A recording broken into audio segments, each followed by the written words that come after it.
Welcome to the Bare Essentials Podcast, where the talk is real and hibernating on your goals is not an option.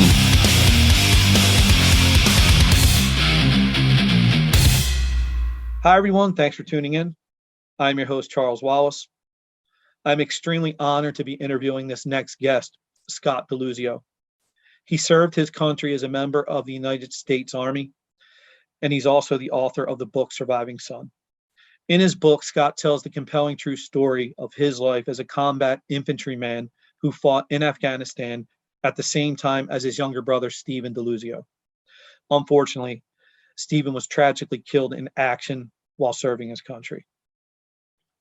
Scott's book is filled with raw emotion, and it really helps the reader understand the true sacrifice made by the brave men and women of our armed forces, along with their families. So please, join me in welcoming Scott DeLuzio to the show.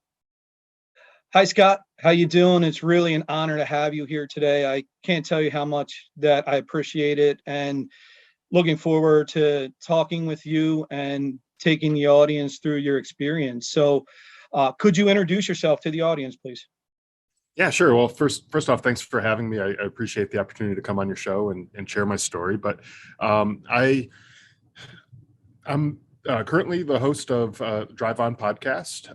I talk to military veterans on that show and try to ultimately give hope to other veterans who might be struggling with their own issues that they're going through. But I served in the Connecticut Army National Guard for about 6 years. During that time, I deployed to Afghanistan in 2010. And on that deployment, my younger brother, Stephen, he was also deployed to Afghanistan at the same time. And he was tragically killed while we were deployed over there. So that's a little bit of my background, like how I'm involved with the military and how I got into doing what I'm doing. But really the spark for my podcast came after coming back home. So the company that I was serving in, we were fortunate enough not to lose anyone while we were overseas. But when we started coming back home, we started losing people to suicide. And so one after another, one is too many, but two is too much. And it just kept piling on from there. And about 2.5 years ago, I said to myself, that there's got to be something else that I could do. I'm just sitting around waiting for that next phone call. And so that's really where I decided to start the podcast. And that was kind of the spark for that. But as far as my book goes, I started writing it shortly after coming back from Afghanistan, in really just in note format. I just kept a notebook with some notes of things that happened, places I was at, feelings I was having at the time, emotions, all that kind of stuff. And really it was just so for my own purposes, so I would remember when my kids got older and they started asking about what I did overseas and what happened to their uncle and all that kind of stuff. So I would remember the things that happened the way I remembered it at that time, because I know our minds play funny tricks on us. So that's really what I did there. But then a couple of years ago, I decided that this was a story that was worth telling in more than just a notebook that I kept in a drawer somewhere. And so I decided to put it together as a book. And anyone who has ever written a book will tell you that the story usually gets several edits and goes through several different iterations, and it's a completely different book, what I ended up releasing compared to what I was originally intending on releasing with the first draft of it.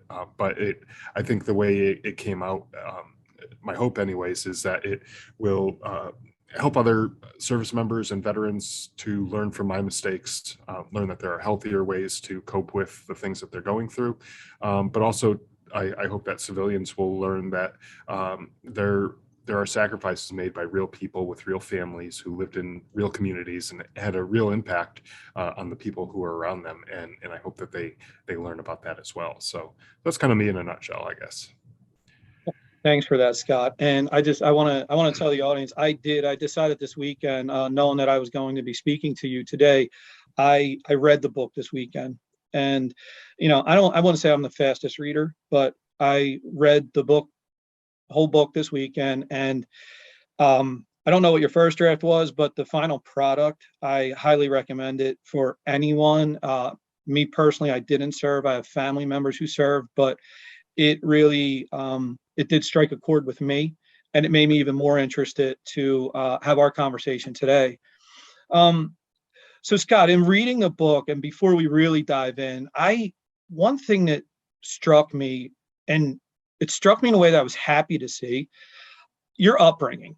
I would categorize it as patriotic. Do you feel that had an impact on decisions you made, and your brother Stephen, as you guys got older? It influenced you guys? Yeah, for sure. I mean, there there are videos of my brother and I as kids where he'd be singing the national anthem, I'd be holding an American flag, and he barely could get the words out because he was so young at the time. Like he knew the melody and how it went, but it's cute to watch. A little kid trying his best to be patriotic and get the words out and everything. And when we were growing up, a lot of times kids will have athletes or celebrities who they look up to, and they're looking up to a Michael Jordan or someone like that. But to us, it was the military and the first responders and people like that who we looked to, because we knew, just through our upbringing, we knew that they sacrificed for us, that they kept us safe. Our parents weren't shy about telling us that there are evil things in the world. There are evil people, and there are brave men and women who are willing to stand up and sacrifice to protect us. And so that was something, to me, I always respected, and still do to this day. Anyone who ever puts a uniform of any variety on in protection of us is something that I feel is worthy of that respect. And so fast forward a few years to when 9/11 took place. I'm sure, just like any number of other tragic events that took place in our country, anyone who was around that day could tell you where they were, what they were doing, all that kind of stuff. But excuse me. During that time, I was in college, and I had considered just dropping out of college right then and there and joining the military, because I knew there was going to be some military response to what took place, and I wanted to be a part of it. I wanted to serve my country, and I wanted to give back, but I ended up sleeping on that decision, and I realized that if I dropped out of school right then, knowing my own personality, if I didn't finish what I started, I wouldn't go back and finish it ever. So I said, okay, I already have a couple years in, and I only have a couple more years to finish my degree, so I'm just going to stay in, finish that up, and I'm assuming it wasn't going to be a quick in and out kind of war where we would just be done in a month or two. So I figured if there's still a war going on at that point when I got out of school, and I'd consider my options at that point. And so the year that I graduated college, my brother actually joined the Vermont Army National Guard. And so overnight, he went from being my younger brother to now all of a sudden this guy that I looked up to, the same way I looked up to all the other soldiers and people like that who, growing up, we were taught to respect and, look up to and things like that. So it was kind of a weird dynamic switch there where I was just everyone I could talk to about him. I was just telling him how proud I was and how awesome it was that he was joining the military and everything. It was just one of those strange things that took place in our lives. And then about a year later, after he had joined, so he joined in 2004, like late 2004, and I sometime maybe around September or so 2005, I started hearing these reports in the news that the military was struggling to meet their recruiting numbers for the year. And that really just ticked me off. I got so upset at that, thinking to myself, like, it's only been a few years since 9/11, and there was this huge surge of patriotism around 9/11, and so many people wanted to go, fight and get payback for what took place and everything. And I was like, where did all those people go? What happened to these people? And then I took a good hard look at myself, and I said, well, I was one of those people, and I still haven't done anything. And so I started really thinking about it, and I said, well, I'm still young enough. I'm fit. I'm capable of joining the military. There's no reason that I shouldn't. The only reasons I could come up with were just lame excuses. And so I said, well, why not me too? So let me join as well. And so I did. In late 2005, I joined the Connecticut Army National Guard, and went to basic training a couple months later, and went through all of that. And yeah, so that I think, to long answer to your question, but yeah, I think that the patriotism that we had growing up really did influence our decisions to join the military. So Stephen's already in the military, Yeah. and now you're deciding you want to go into the military. So I know your parents already had to be maybe not struggling, but nervous. They have a son in the military already. Right. How do they react now to their only other child telling them they're going into the military? And how did you break it to them? Yeah. So how I broke it to them was probably not the best way. So if anyone out there is looking to join the military, don't follow in my footsteps with this.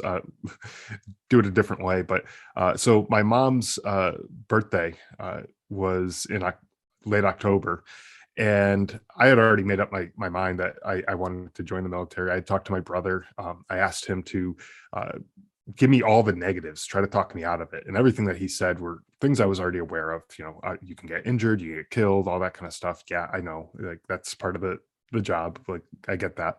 And so he wasn't doing a very good job of talking me out of it. And so on my mom's birthday, the whole family got together for dinner, and it was my mom and my dad, my brother, his girlfriend, and me. And so I decided, that was the night I was going to tell my parents that I was going to join the military. And so I did it. And, my mom's face just went from like this happy, celebratory kind of thing to like, oh crap. And so I feel like I ruined that birthday for her, with that information. But, afterwards, my parents told me that they were proud, they were supportive, nervous, obviously. Having two sons in the military during a time of war is a nerve-wracking thing for any parent. I mean, having children in the military, I think, is probably to some degree nerve-wracking, but also at a time of war. And my brother and I were both, at the time I wasn't anything, but we both ended up in the infantry. So, we were the ones who would be doing the fighting if we were sent over there. So they definitely were nervous, but proud and supportive as well of all that. So yeah, how they took it, they probably could have took it a little better if I was a little more tactful with how I brought that up. But they took it okay. All things considered, I think they were okay with it. I think in my head, I built it up to be more than it was going to be, because I just assumed that they were going to flip out and be like, no, you can't do this, you can't do that, whatever. But, I was already an adult at that time. I could pretty much do whatever I wanted to, Well, and just reading the book, I will say, and just to give a shout out to your parents, they sound like some of the most amazing people, and it's because of people like them that raise people like you and your brother Stephen as to why we have our country as safe as it is. So again, thanks to your parents for that. Also, it's amazing, because I can't even imagine having 4 kids of my own. I don't know how I could take that news, but wow. Yeah. So you go through, you do enlist, you go through basic training. There was a story in the book, and don't ask me why, because we're going to get in obviously into some more serious topics. But this part of the book, it amused me. I laughed because I'm sitting here thinking, wow, this guy goes through all this training, he does all this stuff. So you're at the end, you find the treasure chest, and there's your pins or whatnot. Yeah. So there's this ceremony away from all the people, and they're asking you, do you want to get your pin like a real man? Whatever. All you go through. Can you let the people know what happened? Yeah. So the infantry, there's a symbol. It's two crossed rifles, and they're on these. They look like a golden kind of color, but they're obviously not real gold or anything like that. But when we were out on this mission, this final mission in this field training exercise that we had, we discovered this it looked like a treasure chest, and we were told that there was gold treasure inside of it. And so we open it up, we see all of our cross rifles in there and everything. So it was like an exciting moment for us, because we're like, okay, well, we're near the end now, right? We did it.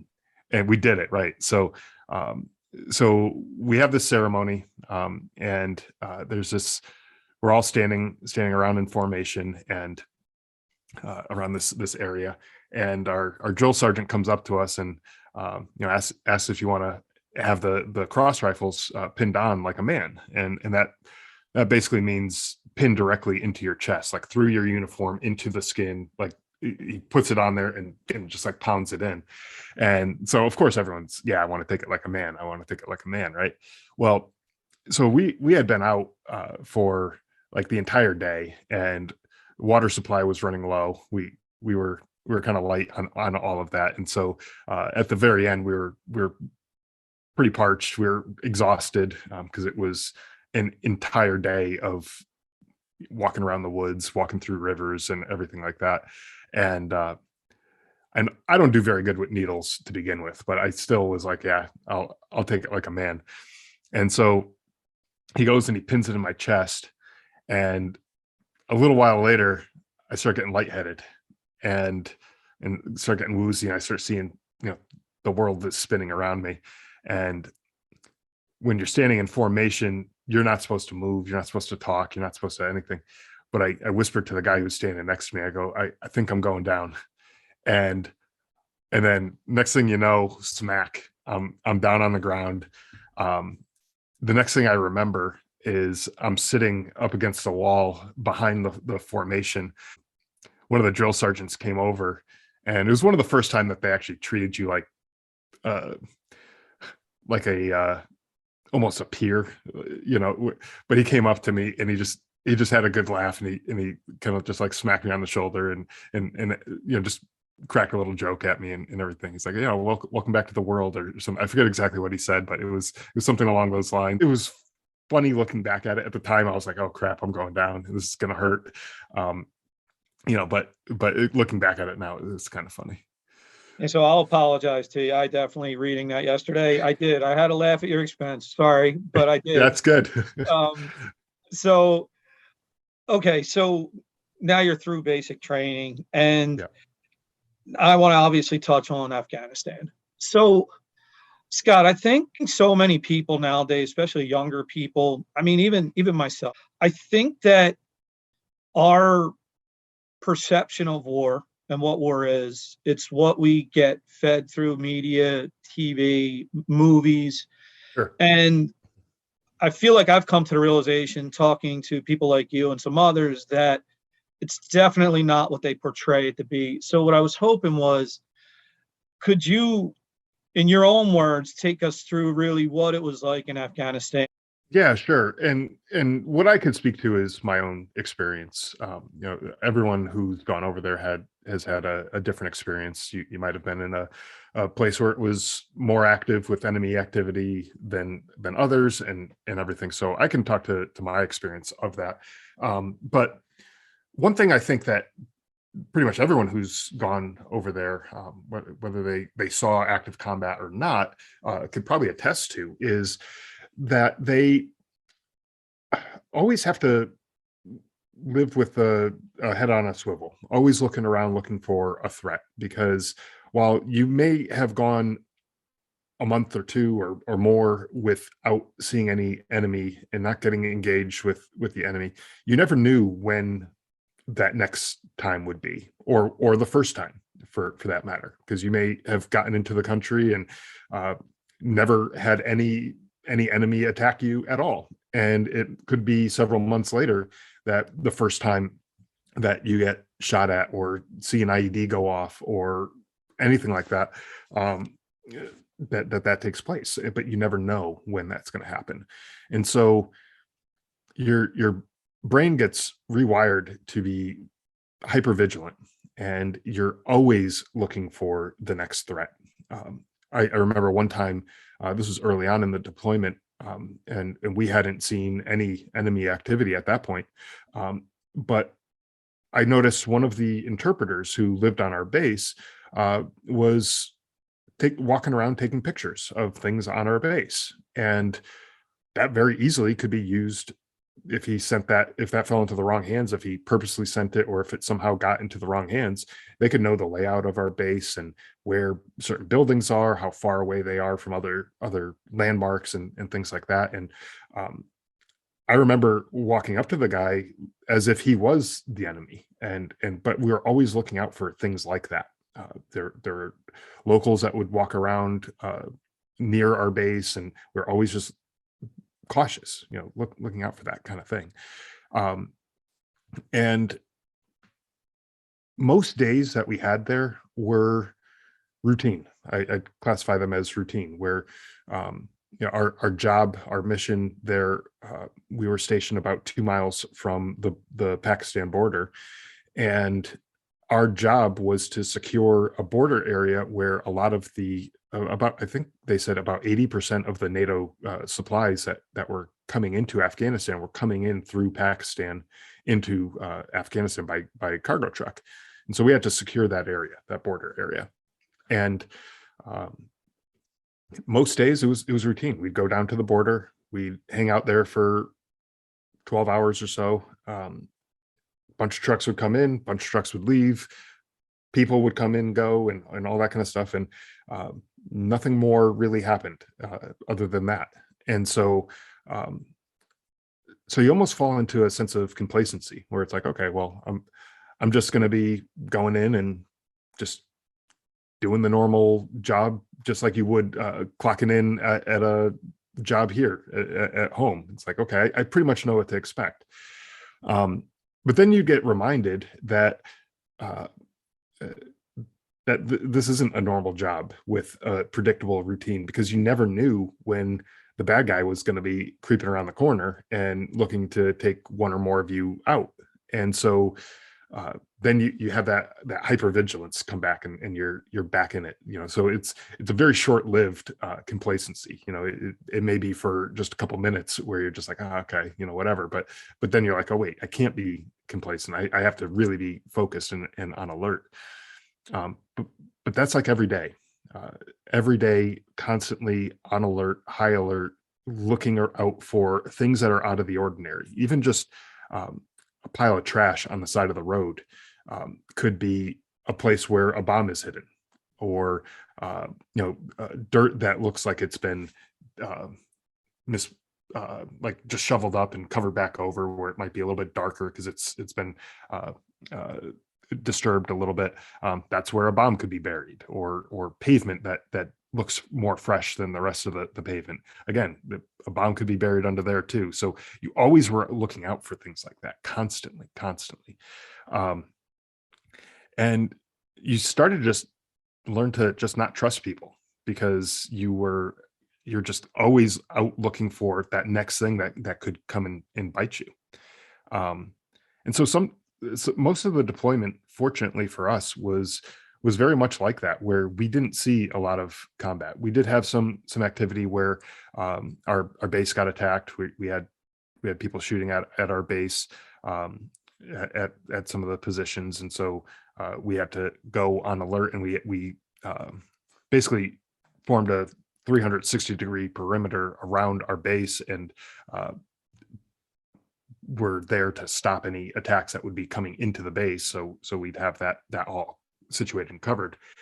But it was mostly nerve-wracking because you never knew when something was going to happen. It's like I've seen some cartoons or television shows or stuff, growing up, where someone does something to one person and the other person said, I'm going to get you back. You don't know when, you don't know where, you don't know how, but I'm going to get you. And then towards the end of the episode, then the person finally gets them, and it's like you're always waiting for that. When are they going to get me? And so you're always walking around and always looking around for that next thing. The living conditions on our base, and again, I can't speak for everywhere, but we lived in basically plywood huts. They were 4 walls, had 2 doors, one on either end of the building, had a roof, and not too much more than that. There's like little rooms that were segmented off in there, just plywood between the rooms. We had a curtain for a door, like it wasn't anything special or fancy. There's very little privacy in there.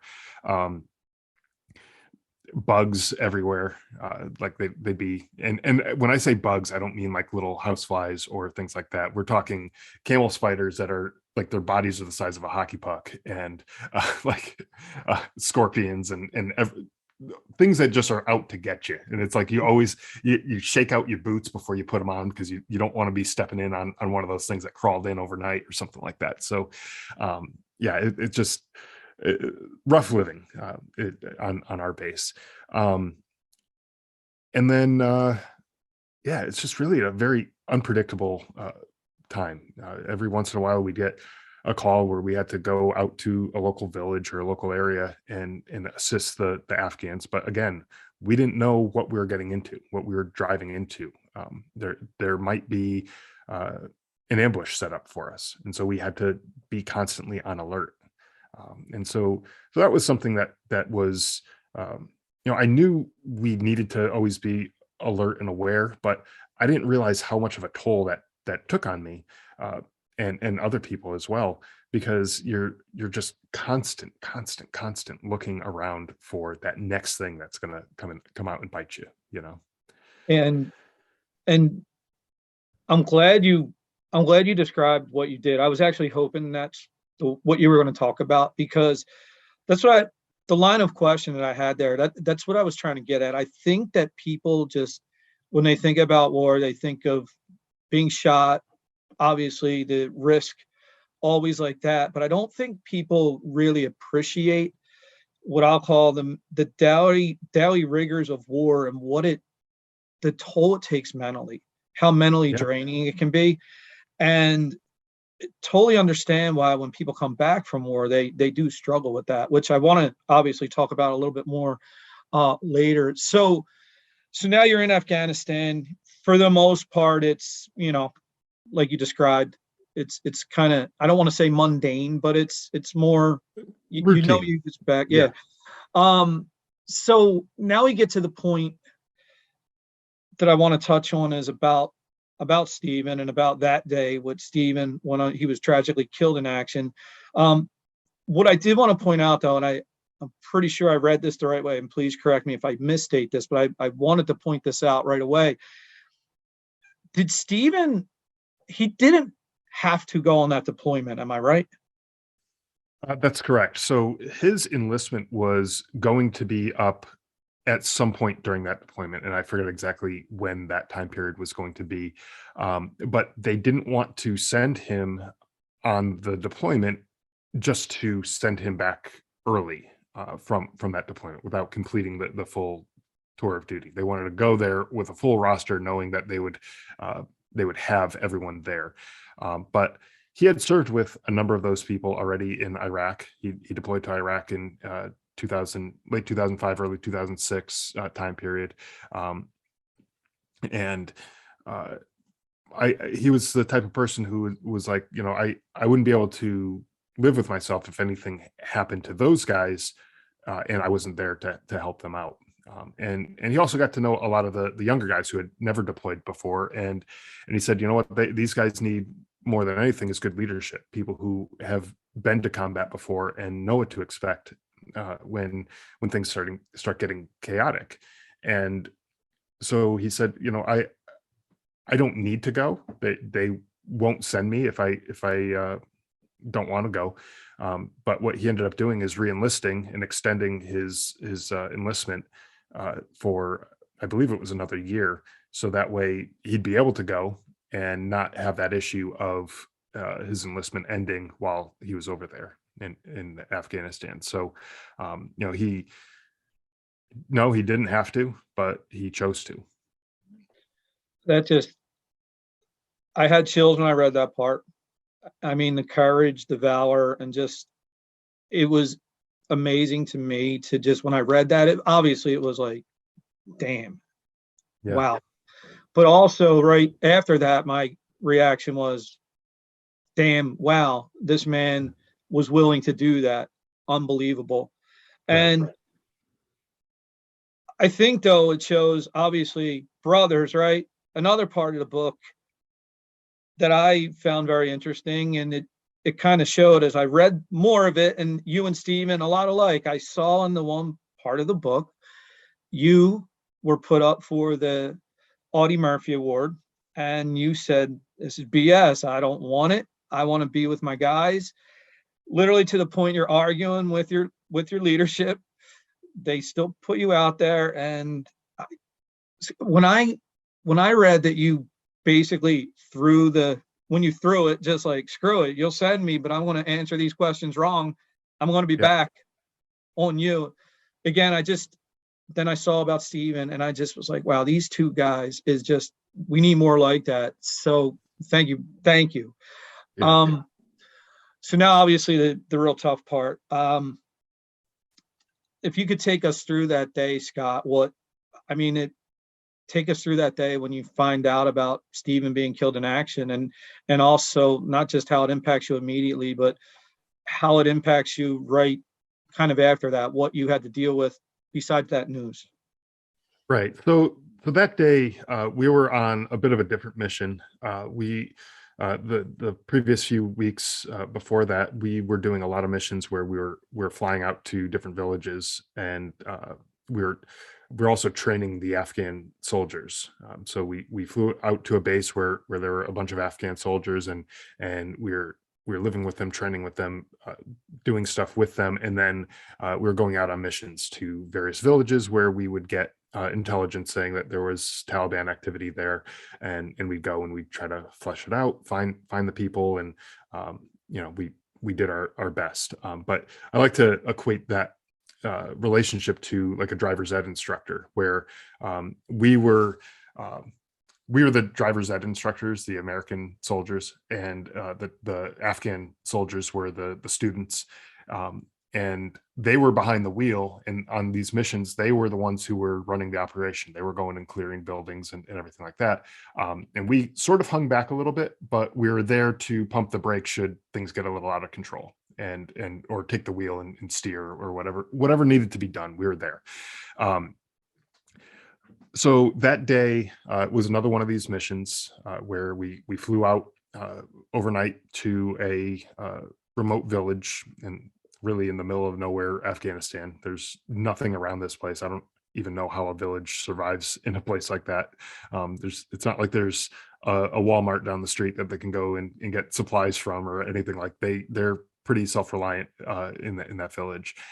And so we had to wait till the first light to start going through this village, because the Afghan army at the time didn't have night vision capabilities, so we weren't able to go down into the village and do anything down there. So we go down, we start letting them clear some of the buildings, and we're working our way through the village, and I get a call on the radio telling me that a helicopter was going to be coming in, and I needed to secure a landing zone at the bottom of this village. There's a big clearing, and so I took my squad down there, and we secured an area for the helicopter to land. threw out a smoke grenade so it knew where to land when it was hovering around.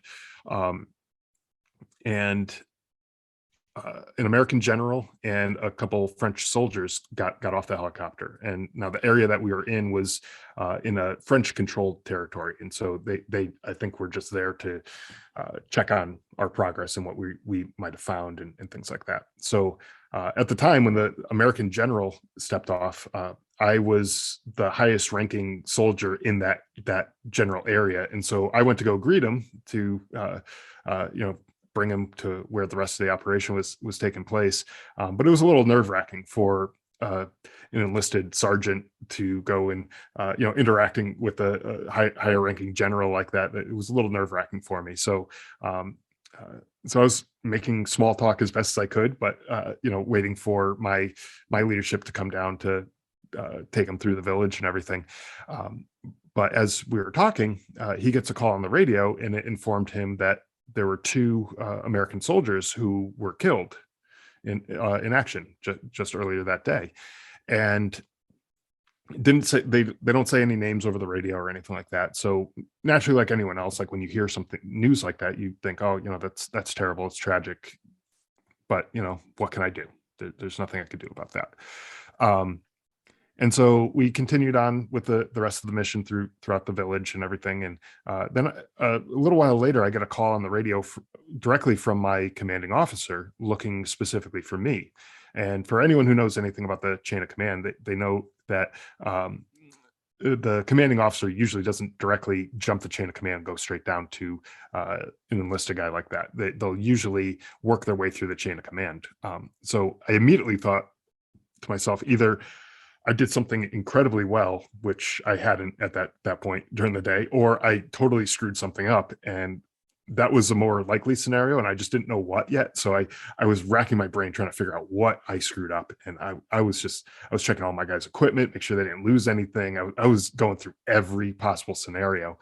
And I couldn't figure it out. I didn't know what had gone wrong. So eventually I linked up with the commanding officer, and he told me to take a knee over in this area away from everybody else. And he told me that my brother was involved in an ambush and that he had gotten hit.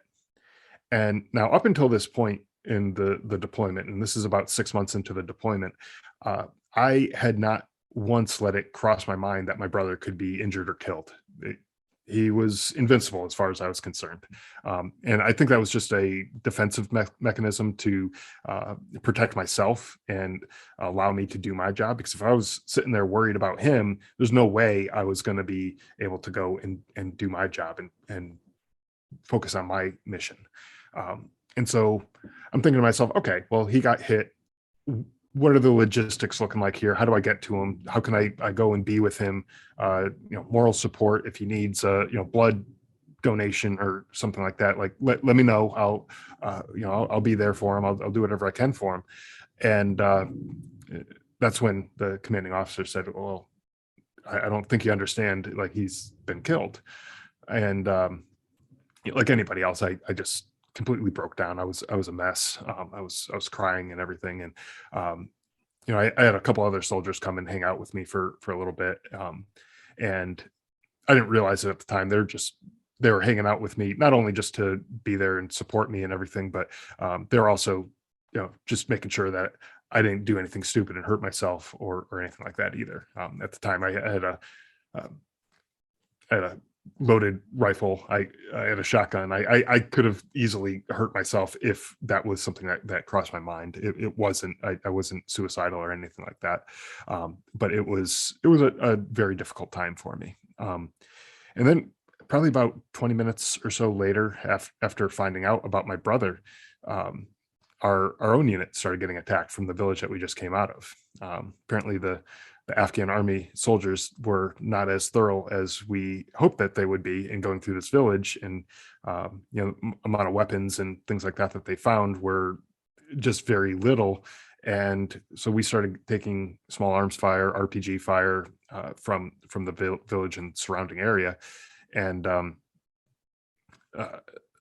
I had to put aside my personal issues and get back into the fight. I had to go and get in with my guys, make sure that they were positioned where they needed to be, so that they didn't accidentally shoot one of our guys or anything like that. You have to make sure you have a good clear line of sight to wherever it is that you're shooting. You don't want to be shooting into other soldiers or anything like that. So that was part of my job. I had to make sure that they had the supplies they needed, ammunition and things like that.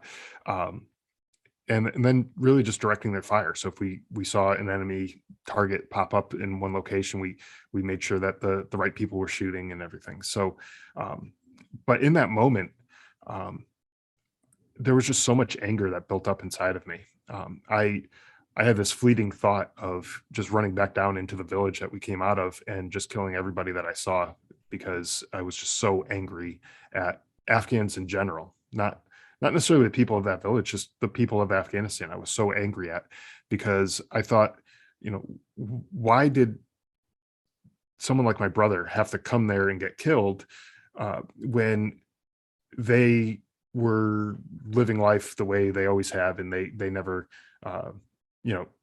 were doing anything for their own country. Why should my brother come there and get killed? And I was so angry at them. I was angry at all of them. But it was just a thought that flashed through my mind, because I realized if I go down there and I start fighting against all these people, I wasn't going to make it out alive, that someone was going to kill me. And I couldn't do that to my parents, have them lose two kids in one day.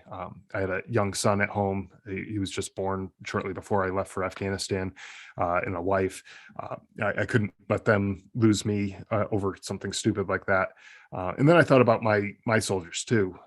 And I said, I wouldn't be able to live with the fact that they got injured or killed trying to recover me, because I couldn't keep my head on straight, or whatever. So I was like, okay, I just need to put aside all of this personal stuff and focus on the mission. And that's my job right now, is to finish this fight, get out of here alive, and move on. And then I can grieve later. I can be sad later. Right now, I don't have time for that. And so after that firefight, we had a few airstrikes come through and clear some of the threats that were coming through. So it was a relatively short-lived firefight. A helicopter came and flew in to pick me up and get me out of there. And the person who was on the helicopter was that American general who was down at the bottom of the village that I cleared that landing area for. And he looked at me like he recognized me. He didn't remember my name or anything, but he recognized me, and he said, "Weren't you the guy that I was talking to down at the bottom of that village?" And I said, "Yeah. Do you remember those two soldiers that they told you about on the radio?" I said, "Well, one of them was my brother." And he just looked at me with a complete disbelief, like, out of all the thousands of soldiers in Afghanistan, what are the odds that I was talking to the brother of one of these soldiers, right? It was just such a bizarre coincidence when that took place. But yeah, so that helicopter took me to Bagram Air Base, where I basically was starting my journey home at that point. So. If I could, one of the things that I thought you did extremely well in the book, and I recommend for everyone, if you can, to read this. Scott, me being an older brother myself, the way you took us through all the emotions of that day, from being told, the anger, and being so just open and honest and raw about it, that anger and the thoughts going through your head. And then it was really, really touching to me when I read about how that big brother instinct kicks in. Now, I read about the ramp ceremony and how you're just now, I'm like, I am staying with Stephen until he's home. I'm going to accompany him. Right.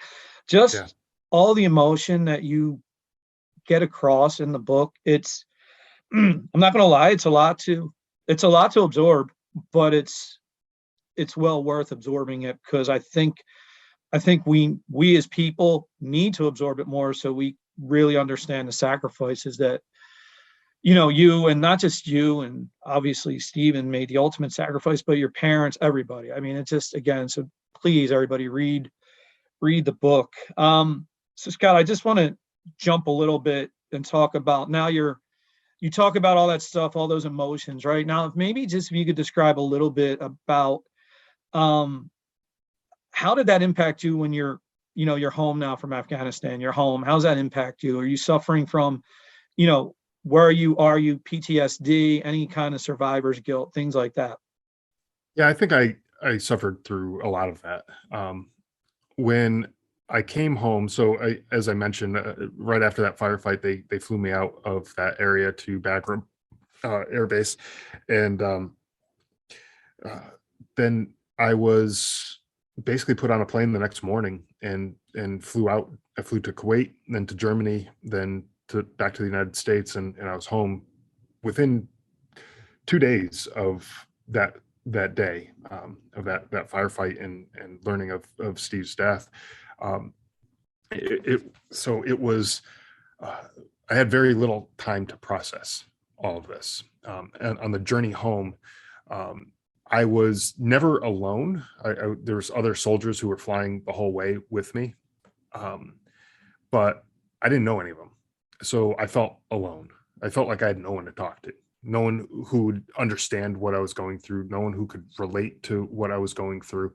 A lot of the guys were on their way home for leave, on basically like a 2 week break from the war, and they're all happy to be going home, and meanwhile I'm miserable, and I'm angry. I don't know what is waiting for me at home in terms of what's life going to look like after going through all of this. um and I felt like I didn't really get a chance to pick up the grief that I put down when that firefight started. When the very first day that I got home back to Connecticut, where we lived, we went from the airport straight to my parents' house. And when we were at the airport, we were greeted by a state police officer, and he said, "You're going to want to come out this other exit to go get to your car, because there's news crews who are waiting at the baggage claim area, waiting for you to show up, and they want to get an interview." And I was like, well, that's pretty much the last thing I want to do right now. I don't want to talk to anybody. I did have bags that had to get picked up from the baggage claim, but my uncle who was there, he said he was going to go just grab it for me, and he'd just meet me at my parents' house. Um, and so we escaped the airport without talking to anyone from the media, and we pulled down my parents' street, and the whole street was lined with news vans from the local television, radio, newspapers, the whole 9 yards. And my blood started to boil. I was so angry at these people for being like vultures, just looking to pick apart any little piece of the story that they could, and using it for their own benefit and their own gain and everything. And I was like, there's no way I'm talking to these people. There's no way at all. I was so adamantly against it. But then uh, one of the people we were with, a casualty assistance officer, one of the people from the Army who is assigned to the family to help them through the whole process of the body coming home and all of that kind of stuff. He said, look, they're going to run a story one way or the other, whether you go and talk to them or not. They may go to the local grocery store and talk to a random person who's on their way home with their gallon of milk or whatever, and ask them what they think of it. And of course they're going to say, oh, it's tragedy and it's terrible and yada yada, and all these generic quotes that people say at difficult times like this. But nobody's going to get to know anything about Stephen and who he was and the type of person he was unless we tell it. And so I was like, you know what, that's true. I got to put my own personal feelings aside for this and do what's right for him, because he's my brother Steve. He's no longer here to tell his own story. He's gone. He can't do it. And so if we don't do it, then no one will. And then he's really dead, and he's really gone.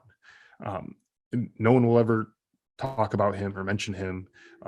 No one will remember how watching that news footage will make them feel nobody will remember. I can't say nobody, but people just won't remember him in general if we don't do something to spread the word about him and who he was and the sacrifice that was made, not only for the country, but the sacrifice that the community made. He was involved in youth sports. He was a coach. He was involved in various different things. He had a job in town. He was just involved so much with the community that it really affected the whole town. There were so many people who reached out all around town that knew him or interacted with him one way or another. And so we wanted to make sure that everyone knew about that sacrifice. And so we did every news interview that came our way. That day, I remember standing out, like my parents lived at the end of a cul-de-sac, and we were standing out in that circle area at the end of the street, and we were just talking to one news crew after another, and it was difficult. It was hard to do, but the more we did it, the better we started to feel about what we were doing. Not the situation, but that this was the right thing, that this is the right thing to be talking to these news crews and everything. And in the weeks and months afterwards, we continued to do all the news and radio and all the different requests that came in, because again, we wanted to continue to tell my brother's story and make sure that people knew and understood what the situation was. There were news requests going out even over a year later that we still continue to do. They slowed down, they trickled down over time, but they continued, and we talked to everybody. But in doing that, I again forgot to pick up that grief, and I was focused on helping other people. I was trying to help my parents. I handled my brother's estate, and for anyone who's never done that, don't bother. Like, just find a lawyer who can do it for you, and like, don't try to do it yourself, because it's such a pain, especially when you're grieving and your mind is elsewhere. All the details that need to go through, it's just so difficult to do. So I had to do that, and there's just so many things that I started doing, and my mind started playing tricks on me. I was having trouble remembering things that took place. There's one time, I think I talked about it in the book, where we went to go see my wife and I went to go see the Blue Man Group a few months after coming back from Afghanistan, and then a few years later, my wife and I and the kids, we were in Las Vegas, and I saw a sign for the Blue Man Group, and I said, "Oh, I've always wanted to see them. I've always wanted to go and see that show." And my wife looked at me like I had three heads, and she was like, "We did go and see them a few years ago, and like, why don't you remember this?" And I was like, I still to this day, I don't have any recollection of it. And so I was really having a hard time. I was having trouble sleeping. I could not sleep through the night. Even if I did manage to fall asleep, it would only be for maybe an hour or two at a time, and I'd wake up and I'd be up for the rest of the night. And so I started coping with it by drinking, and I would drink to the point where I'd pass out at night, and I'd wake up in the morning hungover like anyone else would. I'm not Superman that could just let that bounce off of me, but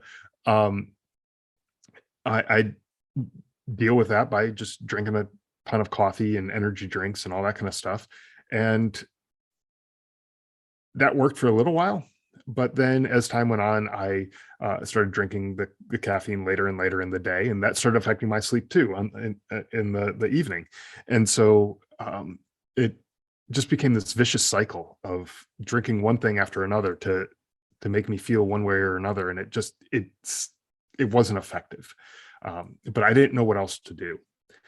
And so, like anyone else who doesn't get enough sleep and they're frustrated and everything, I was my anger kept coming back. I was frustrated. I was cranky. I was yelling at everyone about everything. I was even yelling at my son. He was maybe a year old at the time, and I was yelling at him for things that little kids just do, like they spill things and they make a mess and whatever. But I was yelling at him, and when I realized what I was doing, I was like, who is this person? Like, this isn't me. This isn't who I am or who I want to be. What's going on? And my wife and I sat down and we started talking about it, and she's like, yeah, I think you need to go get some help. It was one of those things that I hope that you'd be able to go and deal with this on your own, but it doesn't seem like you're doing a very good job at it. It looks like you need help. And I had already kind of come to that conclusion myself, but it was validating to hear her say it. And the last thing I wanted to do was be a terrible father, awful husband, just a bad person in general, because of stuff that was so far outside of my control that I had nothing that I could have done would have changed it. But I was just such a mess over all of it. And so I ended up going to counseling. When I first called the vet center where I went, which is affiliated through the VA, I did not know what to expect. I didn't know if they were going to come to my house and take me away in a padded van with a straight coat on and lock me away in a padded room, or if I had no idea. I never had any experience with any of this, so I didn't know what to expect. But I said, I have to do something. I have to do something. So I called the vet center, and after I hung up with them, and at that point I didn't have any meetings or I didn't have any actual counseling. It was really just scheduling an appointment, the same way you would for a haircut or an oil change or something like that in your car. But there was a bit of relief there, like a weight was lifted off my shoulders, because I realized that they weren't going to carry this burden for me, but they're going to help show me how to carry it. And I recognized that early on. And so I felt like a little bit of a relief, like, okay, I can breathe now. Someone's here to help me with this. It's not like I have to manage this all on my own. And it was a very freeing feeling. Even if that meant that I was going to go get locked up in a padded room, I knew that there was still someone who's going to help me, and I wouldn't be in that room for the rest of my life. It's all of this is temporary. And so, yeah, that's kind of how I started to deal with things when I came home. Yeah, I think you again just saying that, I think it's, when we all hear the casualties of war, we think of the people who are tragically killed. I don't think we really tend to think about all of the other issues that happen from everybody who was involved. And well, I'm really glad that you did get help and that you're doing better. That's very good. I want to kind of end on this. And before I ask this, I want to read something from your eulogy. You actually ended your eulogy by saying that Stephen died doing what he loved to do, protecting those he loved most. So based on recent events, Scott, with the withdrawal, things like that, saying that in the eulogy, do you think these recent events, the withdrawal, would that in any way change how Stephen felt? I don't think so. I think part of the reason why he was there was for the other soldiers that he served with. He wanted to be there for them. As a soldier, you obviously are concerned with what the politicians are thinking and doing, because that has an obvious impact on the big picture, and you're a little piece in that big picture. But what you're more concerned with is the man to your left and to your right, the people that you serve with. And I know without a doubt, if they were to go deploy anywhere else, if he was still around today, he'd be right there with them, and he would want to serve with them and protect them and be there for them. So I don't think that changes anything. but I also don't think that any of the lives that were lost, there's, I think, over 7,000 soldiers who were lost in Afghanistan, including my brother.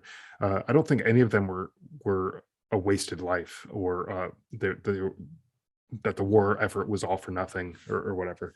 I think there was actually a lot of good that was done by going to war in Afghanistan and fighting there. First and foremost, we had those 20 years after 9/11 where no planes were dropping out of the sky and flying into our buildings. We didn't have another 9/11 style attack here in the US. Um, they were too busy fighting us over there. And so for everyone who served over there, as hard as it was to see the withdrawal and everything the way it went down, just know that there are Americans walking around today, and I don't doubt this at all, but I firmly believe there are Americans walking around today because of what we did. There are buildings that are still standing because of what we did. There are families that are sitting down to dinner tonight that otherwise maybe some of those people wouldn't be here. Maybe some of the parents would have been lost in some other tragedy or whatever, and they wouldn't have been around to have those children that they're sitting down to dinner with right now. So look at it from a positive angle. Try to, anyways. Right? I know it's hard. It took, when I first heard about the withdrawal from Afghanistan, my initial thoughts were negative. They were like, I can't believe this is such a waste. This is not the way it should be done. But I thought, this is something else that's out of my control. I need to focus on the positives. And that we also saved a number of Afghan lives by taking the fight over there, and helping improve the quality of life that they had over there. There's little kids, girls especially, who got to go to school for the first time ever while we were there. We built schools. I didn't personally build the schools, but Americans, we built schools and bridges and other infrastructure type projects that made the quality of life over there just a little bit better. Granted, the schools were not anything like the standards that we're used to here in the United States, but they're better than what they had. And I know, as a parent, I know you're a parent, I certainly want better for my kids than anything I've ever had. And I think that's fairly universal amongst parents, at least well-intentioned parents. And so I feel like those Afghans who had the opportunity to go to school, they're older now. They're likely parents of with their own kids. And I really feel that they would want better for their kids than what they had. And if they were able to go to school and get an education, and then all of a sudden they're being told that their children are not able to go to school because they're girls, because of whatever reason, I would, if that was me, I'd be pretty pissed off. I would not Great. accept that as an answer, and I hope that what we provided to them over those years, I hope that's enough for them to spark a little flame inside of them and say, you know what, we want to take this back. We want to get back to the good stuff that we had when the Americans were here. And we don't want to stand up or stand for, what is being shoved down our throats by the Taliban. Yeah, well, I think we can only hope for that for them. And I want to thank you for that answer, because it actually helped some of the things you said I really never thought of. Mm-hmm. The way you said that, and it actually did, right as you were saying it, it did change my perspective some about the whole withdrawal and everything. So I want to thank you for that. Definitely changed my thought process. So, well, Scott, this has been fantastic. Again, everyone, I would please try to read the book, Surviving Son. It's a longer title than that. I plug it in the intro. You can look at that. I'm going to put a link also where you can get it. But I mean, Scott does such a great job of putting not just his story out there, but keeping the memory of his brother Stephen alive. The sacrifice that not only him, his brother, but his parents made. I just can't recommend it enough. Scott, I'd just like to give you a chance now. If you, how can people hear more of you, hear like your podcast, things like that? If you could maybe let us know. Yeah, sure. So the book, like you said, you're going to have the link, but it's on Amazon. So that's real easy to find it there. And as far as the podcast goes, you can go to driveonpodcast.com, and has all the subscribe links for the various, wherever you might listen to podcasts. You can find it there, or just search in your favorite podcast player, whether it's Apple Podcasts or Spotify or anything else. You can find it on there. Yeah, give it a listen. We have over 150 some odd guests at this point, and or episodes anyways. Some of the guests have been returning guests, and so we have a couple duplicates in there, but they all have some perspectives that just like what I said there, kind of opened up your eyes to the withdrawal in Afghanistan.